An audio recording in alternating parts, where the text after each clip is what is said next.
These protests are putting pressure on the Biden administration to close a ceasefire deal with Israel and Hamas, which would bring aid into Gaza and free hostages as well. But time is ticking down to close that deal before another attack. NBC's Alice Barr has more.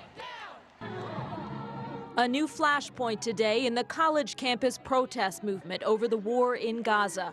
Pro-Palestinian demonstrators at Columbia University in New York refusing to abandon their encampment despite a 2 o'clock deadline to clear out or face potential suspension. The students refuse to trade in the blood of Palestinians. The students demanding an end to the Israel-Hamas war and that their schools divest or stop doing business with Israel.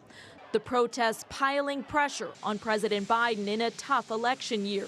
Secretary of State Antony Blinken meeting with Arab leaders in Saudi Arabia as the administration presses for a ceasefire deal that would free Hamas-held hostages and get more desperately needed humanitarian aid into Gaza. The only thing standing between the people of Gaza and a ceasefire is Hamas. The proposal under negotiation would reportedly free 33 hostages, just as Hamas released a new undated hostage video, including American-Israeli Keith Siegel. Bring Keith back to me.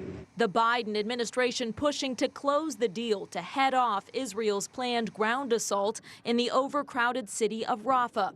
President Biden this weekend repeated to Israeli Prime Minister Benjamin Netanyahu that the U.S. opposes a major operation in Rafah because of the civilians sheltering there. It comes amid reports that Netanyahu and other top Israeli officials could soon face arrest warrants from the International Criminal Court.